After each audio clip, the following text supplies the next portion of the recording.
En cette fraîche matinée, au pied du musée des Indiens d'Amérique, les quelques Alsaciens présents à New York pour le marché de Noël ont tous le même programme. C'est décoration du stand, et puis remplissage des marchandises, étiquetage et mise en place et formation des équipes.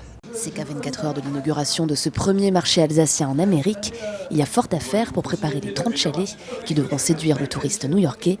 Mais Mireille Auster, fabricante de pain d'épices, est habituée à relever ce défi.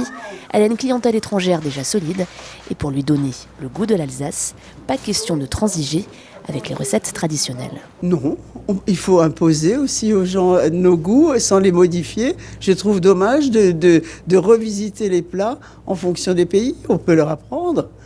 Eux nous ont bien appris à manger leurs spécialités et nous, on va leur apprendre à goûter les nôtres. En plus des pains d'épices, le marché proposera un échantillon de ce que l'Alsace fait de mieux en matière de tradition. Ainsi, des étoffes de Noël de Mulhouse, des poteries, des décorations et 700 kg de bredela viennent compléter l'offre, sans oublier les marrons chauds attendus de pied ferme. Il y a 2 tonnes de marrons qui sont encore bloqués en douane, ce qui représente pour un marché comme ça, c'est correct, une centaine de kilos par jour, un peu plus. Et si les marrons ont fait un grand voyage, pour la tarte flambée, il n'a pas fallu chercher loin. Le four a certes été conçu sur mesure et pour l'occasion en Alsace, mais pour les produits et le savoir-faire, cela se passe à quelques kilomètres de là. 2 restaurateurs alsaciens vont se relayer derrière le four, Mathias Peter et Damien Frey. Ce dernier a ouvert son restaurant alsacien à Brooklyn il y a 4 ans et fait désormais apprécier aux Américains spätzle et tartes flambées. Il a fallu un peu de temps pour les éduquer entre guillemets. Pour eux, ils n'ont jamais goûté une tarte flambée. Les tartes flambées traditionnelles comme on trouve chez nous. Après, il y en a d'autres. Les puristes alsaciens, ils seraient un petit peu surpris.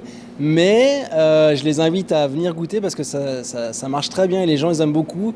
Et par exemple, on en vend en été avec des figues, des oignons et des pignons de pain. Ça fait plaisir que l'Alsace soit encore plus présente ici à New York et également de faire découvrir encore plus de monde les plats qu'on propose en Alsace. Coup d'envoi vendredi 6 et le marché se poursuivra jusqu'au 22 décembre.